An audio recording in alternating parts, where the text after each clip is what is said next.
Darkness 30XX on the Black Babies there in the corner. That's BHC underscore Darkness 30XX.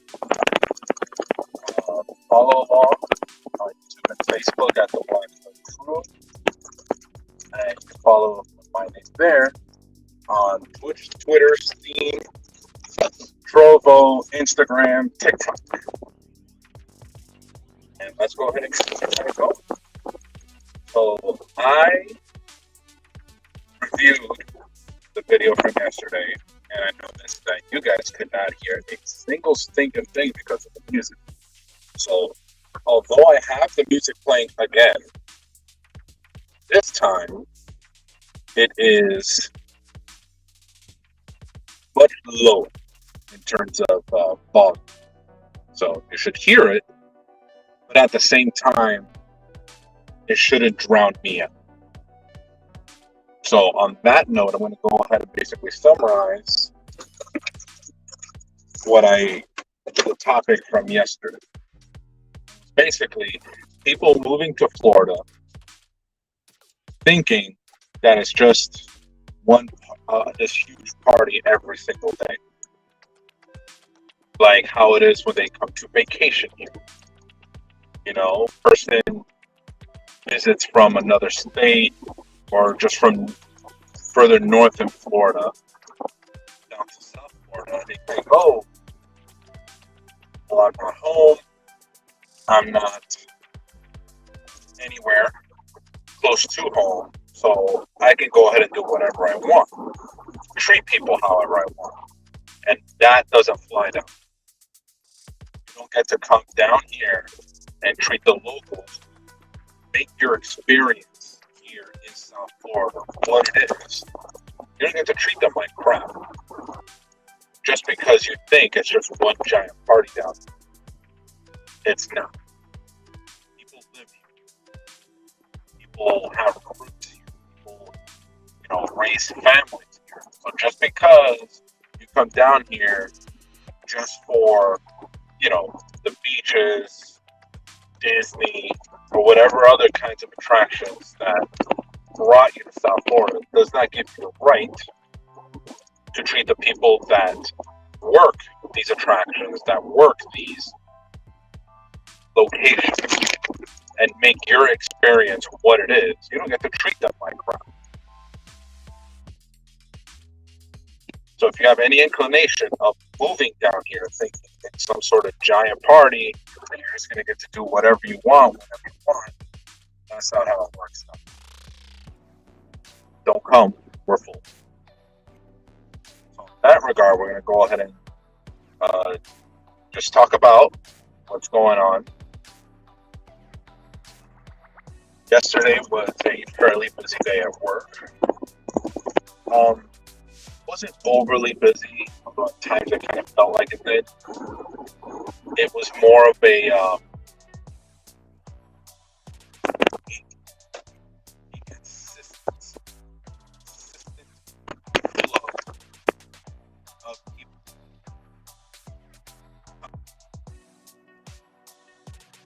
coming in to see a doctor and whatnot. In some cases, some of the people that came in had no real idea why they were there. Which just irks the hell out of me because that means you got up from where you were,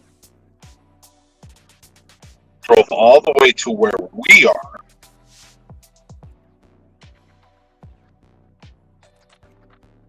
but can't fully articulate why you're there. And I've said this many times before. Emergency room is not for that chronic condition. It is not for the little bumps and bruises of an everyday life. Emergency room is for if you're a gentleman. My heart is racing and I can't feel my left. I'm having shortness of breath. Your woman, heart attack present differently. And same goes for stroke on both ends. That's what the emergency room is for. The emergency room is not for I got a paper cut. It's for damn it, I cut my finger off. That's what the emergency room is for. The emergency room is not for my foot hurts because I bumped it into a nightstand. It's for holy crap, my foot is missing. That's what the emergency room is for. And I promise you, should you need them for that kind of issue, for that emergent kind of issue, go. Get up from where you are, immediately go and see the doctor. Anything short of that, you're wasting the doctors and nurses' time and skill set. Because they didn't go to school to baby you. They went to school to save your life. Hell.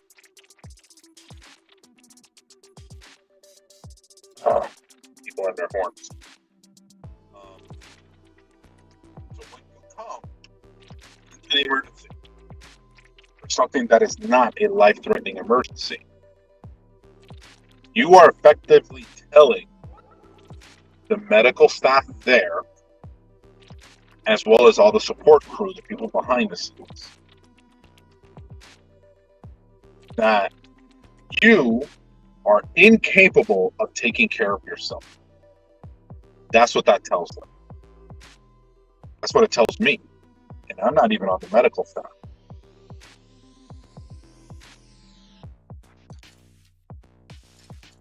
Now, another thing that I have particular issue with. What the flip? They're not even paying attention to you, dude. Come on.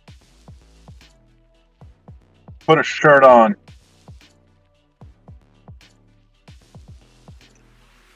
Anyway, when people come in, or if you happen to need to see a doctor,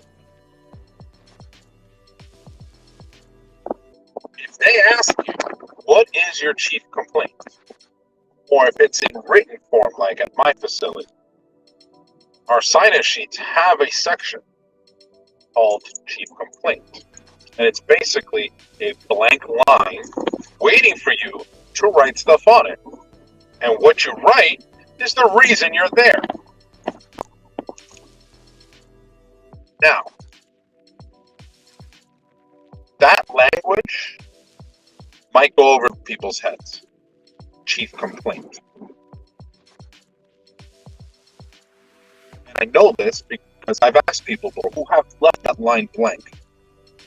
Filled out everything else.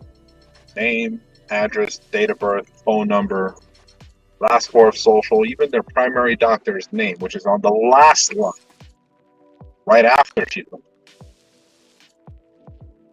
They'll fill out everything else but leave that line blank. So I'm left in a position to have to hand the paper back to them and inform them in the least sarcastic way possible. Chief complaint's the reason you're here. The reason you're here to see a doctor. And I've asked people, do you understand what that means? Not in a sarcastic way, but actively trying to find out what the hell is going on. And every single time I've asked that question, they give me this look and tell me they do not understand what that means. Now, if there was a language barrier, that's a different story. However, our paperwork, specifically the one at the hospital I work in, each section, the names of the sections that need to be filled out are in 3 languages. Primary is English, but right underneath it, it says the exact same thing in both Spanish and Haitian Creole. If at that point you still leave it blank, I have to assume one of two things. First, none of these three languages pertain to you. And that has happened before. People who speak Russian, which we get a lot, French Canadian, we also get a lot of those.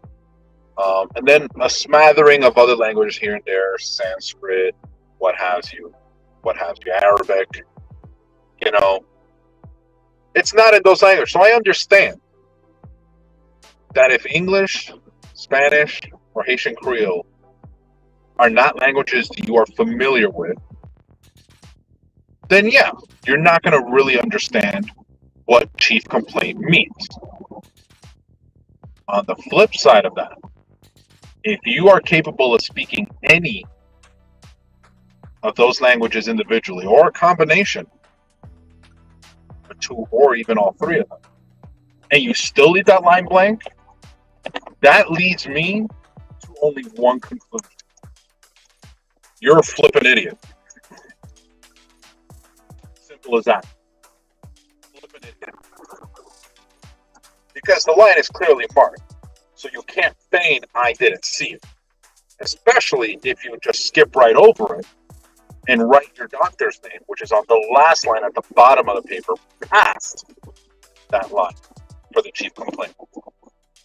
So that's it. That's the only two options. Either don't understand the language because none of them pertain to you as your primary, secondary, third, or tertiary language, or you're a flippin' idiot. Which one is it?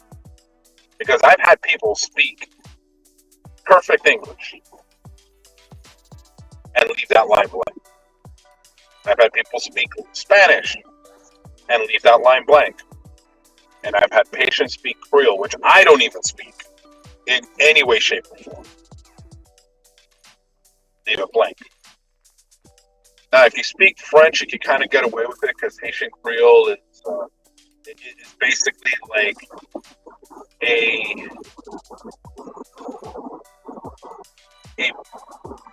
for lack of a better way of saying it, a bastardized version of French. A lot of words do translate from one to the other, from Haitian Creole to French, and back again. I've seen it firsthand. They're in the ER. People, French Canadian, who are able to converse without too much difficulty with people who speak Haitian Creole and vice versa. So it's not like they're not incapable, but again, if you leave it blank and you understand at least one of those three languages, my only conclusion is you're a flippin' idiot. That's it. There's no middle ground. You either understand it, you either don't understand it because the language does not apply to you, or you're an idiot. That's it. It's not about naivety. It's not like you're stupid. Although, kind of is. It's not that you're ignorant of it. Because again, if you're capable of filling out the rest of the form, or even a couple lines of the form, that means you understand what is being asked to a certain degree. Enough to the point where you can make out chief complaint, or at least deduce what chief complaint means. If you are incapable of doing that, that is a problem. That is a serious problem. Because that's telling someone else who you are asking help from that you are incapable of taking care of yourself. Because again, 90 to 95% of the people that come into the ER, and this is from personal experience, are there for BS reasons. Stuff that could easily be handled with over-the-counter or even off-the-shelf medication or just some TLC. Tender love care. That's it. Good night's rest can do wonders for the body. You have no idea. Simple bit of medication. Suffering from a headache, bump your elbow, stub your toe. The only thing that's going to handle those two things, that's going to handle those kinds of conditions, those kinds of issues that are literally day-to-day issues and horribly common, not rare at all, is some rest and maybe some throat pain. Got a stuffy nose, cough. There's stuff on the shelf you can buy. Walgreens, CVS, Publix, Walmart, wherever you have a pharmacy or a self-health care type of aisle, it's perfectly okay to go and buy something for what ails you. It's perfectly all right. No prescription needed. And again, a lot of these medications, specifically ones right off the shelf, they ask you, or they tell you right on the box, what it's for. I eat food and now stuff falling out of my teeth. After flossing, after brushing. Go figure. Anyway, every single one of these medications, specifically the ones right off the shelf, list right on the packaging what this medication is for. And all you have to do is just read through it and go, yes, yes, no, no, yes, yes. If you have more yeses than nos, that's what you should be taking. If you have more nos than yeses, maybe move on to the next one. And see if that one has more yeses than nos when it comes to your symptoms. Because I promise you, when you come to an ER for those little bumps and bruises, the occasional stuffy nose, sneezing, coughing, whatever, the stuff they give you is literally exactly what you get right off the shelf. But at a huge markup. Reason being, you went out of your way to hit up an emergency room, to speak to a doctor, and have the medical staff attend to you. And that doesn't come cheap, because the space and the people need to be paid for. They need to be compensated for their time, for their expertise.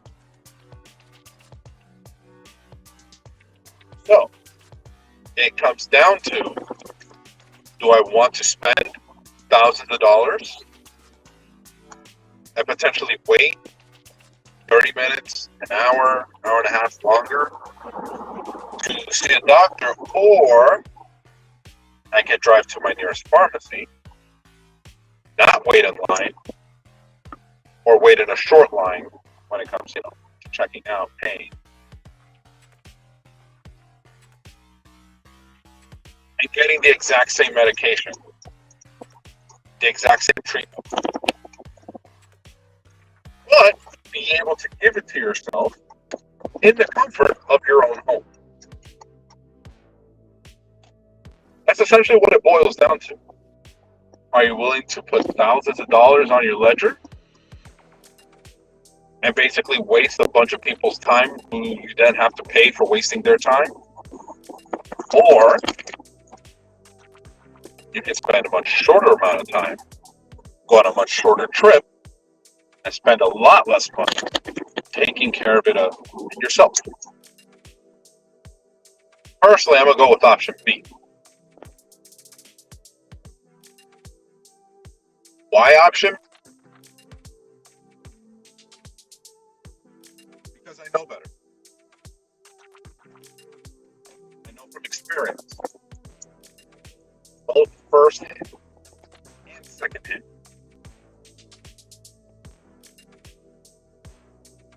It's perfectly okay to treat yourself when something is wrong. It's perfectly okay to medicate yourself, to take care of whatever it is that ails you. No one's going to talk bad about you. Because everybody does it. I promise you. Everybody does it. And the problem is more people should do it. More people should self-medicate. Because again, there's nothing wrong with doing it. There's absolutely nothing wrong with medicating yourself with what's going on with you. Nothing at all. Nothing wrong. So, that note, I would say, again,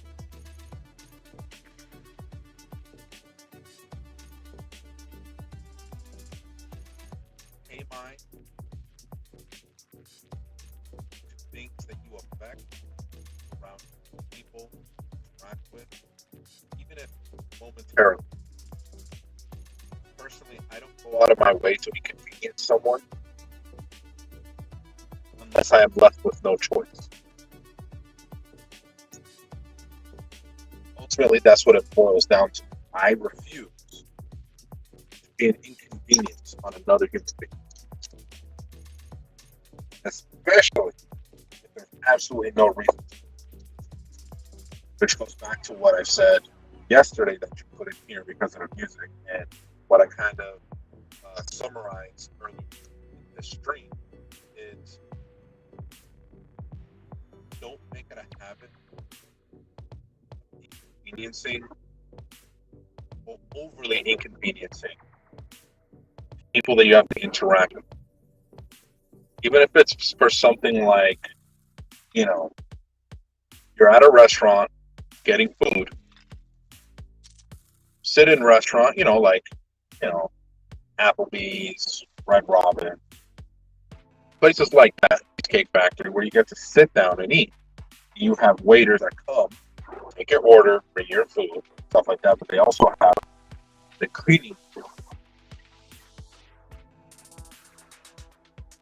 I don't think of it as wasted effort to gather the plates, especially if you're in a booth, the one from the far end, far from where people are walking. You just gather that stuff up, stack it up, and put it toward the end so that the bus people can actually come and quickly just swing on by, get the stack of plates, go around and go along. Because I promise you, they don't do it out of the goodness of their hearts. They do it because it's their job. So why in God's name am I going to do anything to make this person's job more difficult than it already is? There's a service industry, food and service industry, which, your restaurants, your bars, hotels, motels, anything of that nature. Why am I going to go out of their way to make these people's jobs more difficult than they already are? Because it's not easy working in a restaurant. It's not easy serving people. It's not easy cleaning up after people. It's not. Not for nothing, but people who work those industries are very underappreciated. Not only by the very people they work for, but even more so by the people they serve. That's why I make it a habit. Anytime I go out to eat, I don't make a mess at the table. I don't. I make sure I don't drop food. Very careful how I eat, how I clean up after myself, so that ultimately when they come to bust my table, whether they're in the process of doing it little by little, gathering plates here and there as stuff is finished, or they do it all at once after I've already gotten up and left. When they come to that table, I want them to think, hey, I wouldn't mind having that customer. Look at how nice they left the table and ready. 2, clean it without putting an extra amount of effort that's unnecessary. So that the next time you go back to that restaurant, that story has circulated. Now you have a wait staff, cleaning staff, kitchen staff who appreciates that little effort. And they are then in turn willing to go that extra mile for you. They're willing to do whatever little things extra to, again, make your experience a more positive one. Because you did the same for them. Just by doing little things on your end that require almost little effort on your part to make their job just a little bit easier. There's absolutely nothing wrong with that. If anything, I applaud others who do that. Who clean up after themselves. Leave tables that need to be bussed in a state of cleanliness where the people who come to bust the table have to put very little effort into getting that table ready for the next person, thus making sure that table is available for the next group, for the next person to sit there sooner rather than later, especially at times where these places are busy. Anything you do to help the staff at a restaurant or a hotel or a bar, anything you do, however little you may think it is, to make their job easier, I promise you, they appreciate it. They may not say it at the time, but they do. Because ultimately, it creates a chain reaction of speed and efficiency that can then carry on as long as the subsequent people, the subsequent customers, continue to do the same. So, that note, we're going to go ahead and cut it out here. I've arrived, I'm parked, just got to walk over, get to work. So, again, I've been Darkness 30XX of the Black Hood Crew, name in the corner. And again, follow along YouTube and Facebook at the Black Hood Crew.